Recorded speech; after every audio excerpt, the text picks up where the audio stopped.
Hey guys, welcome to Choachi, welcome to A Man's Memories, welcome to another episode. We are tucked away in the Andes, right behind Bogota, in this small town called Choachi. And it's just magical. So we're gonna go see maybe a hot spring, we're gonna go explore the town a little bit, maybe a laguna, maybe a little bit of Yeimy's life, because she lives here, and maybe look at her workshop, and also just kind of chill and relax.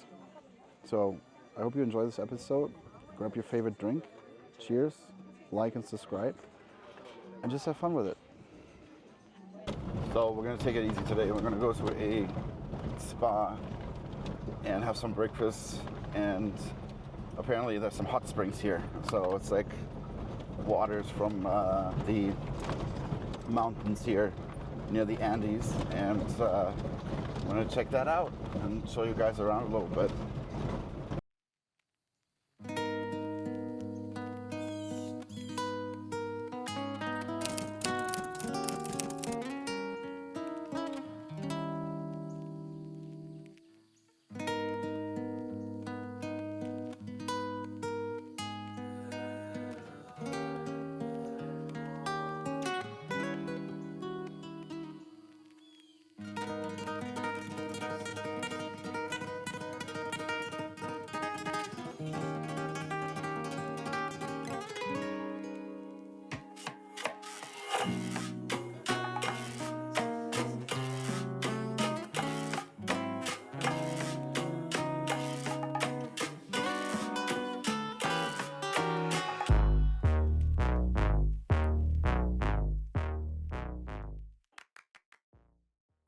Okay, so Santa Monica Tamales near Choachi, super nice, 50,000 pesos to get in, and definitely worth for half a day or a whole day. I'm gonna be here all day because I'm pretty beat with my foot. As you remember, my foot is kind of broken, or my cuboid bone is broken, and so I need to kind of take it easy and not walk around as much as I have in the last couple of days. So this is the perfect spot for me. They do have different waters, temperatures, with minerals, and different like swimming pools. There's a sauna. They have a lunch buffet. They have beer, coffee. They have food here, and it's definitely worth coming by. It's 50,000 pesos, like I said, for foreigners, and like 5,000 for locals. But I mean, that's just how it is, and it's okay. So it's definitely a nice place, and the views are amazing.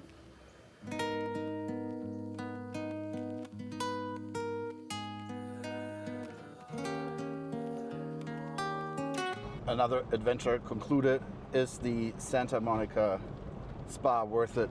I would say 100%. It's like a fun place. They are having good food, they have good music, they have good spa, sauna, minerals, all kinds of things. It was pretty good. I enjoyed it. So would recommend it. Yeimy says she goes here used to go here like 3 times a week, I guess. But it's a fun place, so I like it. All right, so I'm at a artisan workshop, I guess. It's like a working farm and artists, and they have all kinds of local things here and things from Mexico.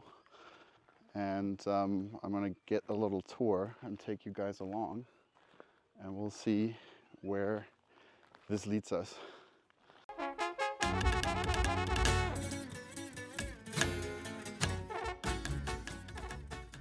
Really kind of taken by this village and how nice people are. Like, everybody's so nice. Everybody's like, hello, how are you? What's going on? This is my friend. And Yeimy knows everybody in town. Like, everybody's like their best friend. I feel like I am in the movie Encanto a little bit, you know, where everybody's just like, oh, mi abuela this, mi abuela that.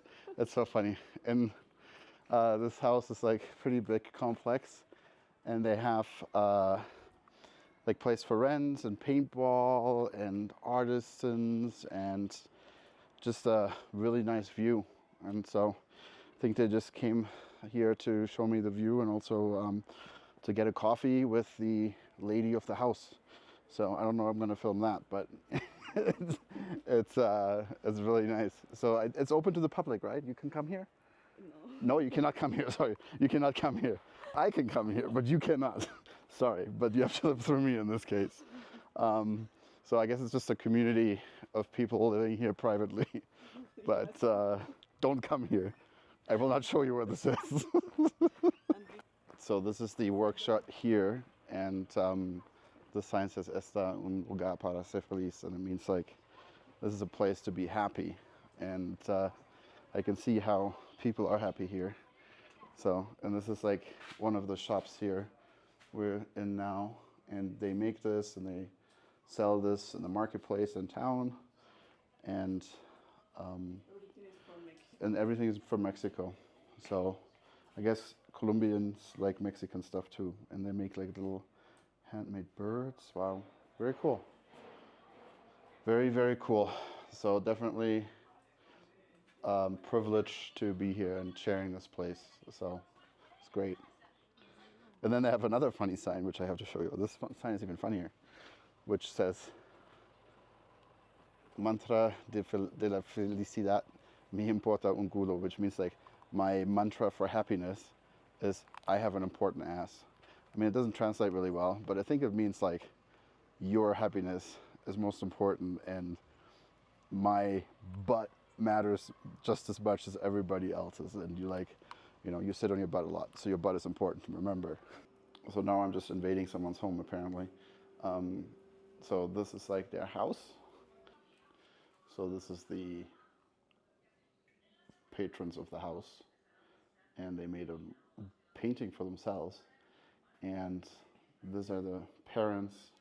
And then you said each bird is like one of the kids? Yes. Oh wow, that's beautiful. And then back here, I don't know if you can see this, with the sons and daughters and the family. And so I'm in their house right now, and this place is like literally out of a movie. I mean, I'm a little bit speechless.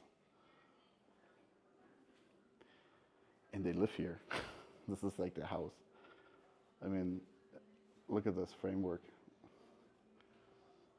So, and they are from Mexico. They came here 20 years ago, and then they built this complex, and this artistry is just amazing. I mean, look at these paintings, and the colors, the tequila. Oh my God, look at this. You want to have a good time, boys and girls? We're gonna stay here all night. El tequila es muy rico. I mean, this is like, We play music sometimes. I mean, this is a collection, right? I mean, look, this is like unbelievable. Very cool. So, Special edition of yeah, what a privilege to open up their house to me like this. So, I'm in their patio and garden, and I mean, look at this tree behind me. It's unbelievably beautiful, and just the plants, the nature, the things they have done here. I'm speechless. I'm just gonna shut up and let you guys take a look. Wow.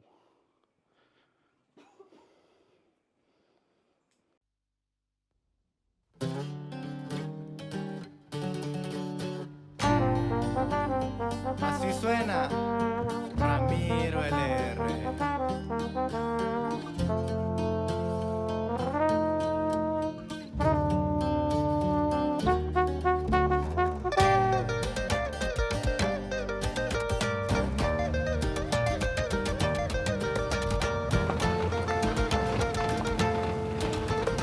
Ríos epidémicos. Fue aquel atardecer con tragos de licor. Buscaba yo tu amor borracho. Ya de la sed había otra mujer tal vez más buena, pero nunca mejor. All right, we are at Laguna de Ubaque, another beautiful place in the mountains of Colombia, which I always say Colombia. No está Colombia. Está Colombia. Colombia.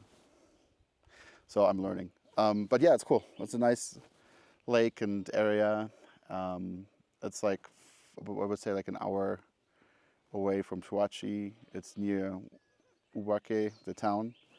And it's a sacred place. So this is really special lake, and I guess the natives, the indigenous people who used to live here. Excuse me, I'm trying to make a video. Can you please be quiet, little bird? I'm just kidding. Anyway, I was saying I was saying this lake is sacred, and it's connected underwater to other lakes and other like aqueducts. And they say they don't know if there's a bottom to this Laguna de Ubaque. And I guess the native people used to live around this lake, which makes sense, right? Because you need fresh water. And so this is where they used to live. And yeah, used to be, I guess, their houses and stuff. And now it's a pretty popular tourist destination, or also like people who live in Bogota who are like famous have a house here, or singers have a house here, like people who are basically rich. they have some properties here.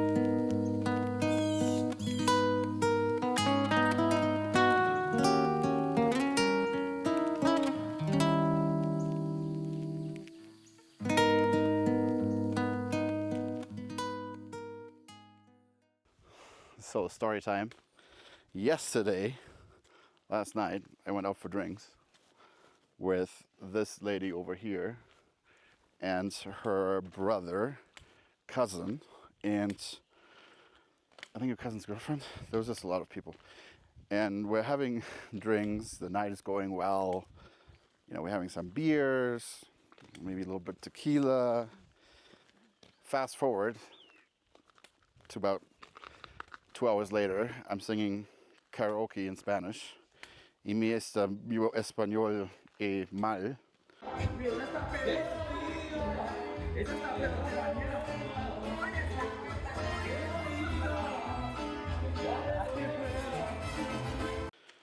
Yo mi prasidad 8 oros. See, that's what I mean. My Spanish sucks. So, but apparently I spoke Spanish quite well last night with a couple of drinks in my hand. So, that was pretty funny. And it's just like reminds me on like how life is like with, you know, a lot of people and family. And that's like, I think what I'm noticing in Colombia. Familia es muy, muy importante. And it's nice. Like, it's really cool because it's not everywhere like that. And people are just being super hospitable, and everywhere I go they're like saying hello, and they want to come for coffee or come for dinner or hang out, and this is really nice. People are just very, very hospitable. So 10 out of 10 stars for Choachi, Ubaque, and the area. So definitely come out here to this little slice of heaven. Cannot recommend it enough. After that, we made our way back into town, and the night was setting, and I witnessed a profound procession in the heart of town.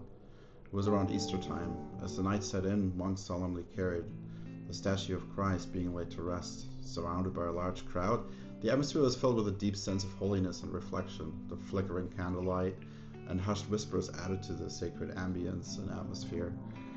Certainly, it was kind of a truly unforgettable experience.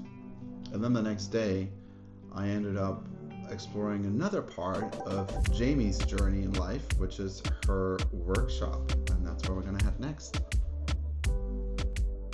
And so to back up for a minute, so the stuff your family is doing here is like you make furniture, Yes. you make doors, windows, Yes. and you do carpentry, Yes. and like chairs and different things, right? Yes. everything becomes in wood. And like, how long does it take you to make like one piece of furniture? Depending on like... dependent like the how difficult it is. Like sometimes with the straight it's easier, but it's like something like circle, it takes more longer because sometimes we have to blend it. Okay, but what do you mean by blend in? Like blend different woods or bend it? Bend it, yes. Bend it, Yes, okay, like to make get like it a bended, circle. to make it more round, like a round table. Yes, exactly. Right, okay. Or like that door like becoming like circle part. Yeah, and so your dad and you work together here in Choachí and make all like furniture for like the businesses and towns and stuff? Yes, Okay. and houses and all friends and everything. Yes, just that. Wow.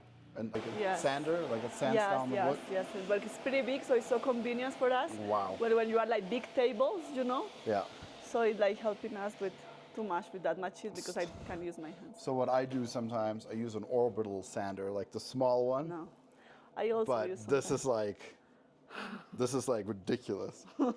And so No, there's I also use like a also. machine from Germany or from where, like, you don't know? No, this is a new, not new, but like I think like we get that one like 4 years ago, because we say like for this kind of stuff, you know, for tables and doors, will be more easier. Right. Like I told you, like this things for my home, and this is like resina, but this is like done.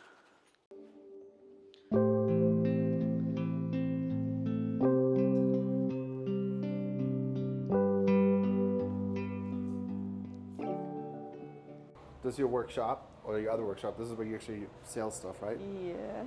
Yeah, okay. And what do you sell here? Like the furniture, people come here to order the furniture or? Yeah, sometimes they Yeah. come like to order the furniture, and Yeah. sometimes just they, you know, call me and I go and visit them and make like everything like Okay. they like the thing like they needed, you know. Okay.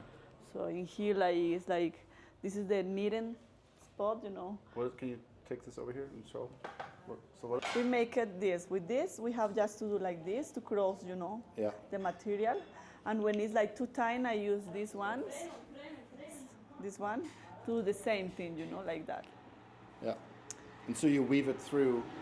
Yes. And this is like something you were telling me earlier, like it's a thing you guys do like traditionally here, like you kind of learn from, did you teach yourself or who, like the natives or? Like, The natives is like this, like called telar de bastidor for like, because they are like different kind of knittings, and this one is like by hands. Right now Wow. they use like some machines, you know. So like indigenous people of Colombia, like the Musica people or which people? Muiscas. Muiscas people here, they were weaving and then like you're trying to continue that tradition. Yes, but this is like a mixing with something new because they do, but not in furniture. So I do in furniture, but I do this kind of thing. Oh, that's so cool. So you're kind of infusing the Yes. the old with the new, Yes, basically. it's why it's like contemporary, like art. So because they do this is the traditional things Yeah. the natives do. This is Yeah. different kind of fiber. So we have like Yeah. chusque, Yeah. pique, something for the horses. This is Yeah. the high horses. But I do this technique and I apply it to the furniture stuff. Okay, So wow. like the innovation part. So like about this. So business. this would be another example, like the chairs It's over. or these chairs, right? This for like Okay. bar and this Yeah. for like, you know. So that's pretty cool. So just to kind of like summarize all this up, your dad makes furniture, and then you make, how do you complement the furniture Yes. with the Design. design and the natural stuff fibers and right. and something ancestral, like Right. you know, like traditional. Right. I don't know, knitting, because there are many different. This is like macrame, and this is crochet. All are Okay. different kind of thing. And also, I am doing like knitting with leather. What is this kind of stuff? With leather. Yes. Okay. But also like this is innovation because the natives do, but with like something like this kind of stuff, you know. But I apply in pillows and in clothes and other things. So. Like, Yes. and what made you decide, like, I understand you were working in the bank before, Yes. and so what made you decide to like just change it up and take a leap of faith and be I creative? don't know. I just I like too much like be creative things, you know, like Yeah. painting, like knitting, Yeah. and just like someone like a friend like told me you could be like good and that kind of stuff, and I Right. started and like I won like something from the government Yeah. to show that kind of stuff. Right. So I just started when my dad, he saw I am good Yeah. on it. He Yeah. started to work again, like because he was like retired. Oh, so he was retired and then he started back up to support your Yes, idea of yes, like exactly. infusing furniture Yes. with this old tradition of Yes, because the Museca workshop was closed. people. He just, Okay. yes, was in Bogota. That's and after amazing. What a he cool just story. came for here. Yes. Yeah. Very cool. Yes, and also we do like restoring like old furnitures, paint and Right. So you this commode or whatever this is, a dresser, you're restoring it as well. yes, because this is like more than 100 years old like furniture. It's from French Yeah. because they have too many details in the wood Yeah. stuff. Yeah. And yes, we painted like we use like also different kind of painting, like Right. old painted to look like metal, or like Right. this, like vintage, or sometimes natural. Right. And here I am working on it in this one Yeah. because already sell this. Oh, And this one there used to be something there, but it's gone. gone. Okay. So I just do this job and I just didn't decide like what color and what technique. I just had my Yeah. painters over there. So. Yeah. Thank you so much for watching this week's episode. Don't forget to subscribe to A Man's Memories and smash that like button. Next week, we're going to go on another journey all the way to the Caribbean side of Colombia, to Tayrona Park. I hope you join me there.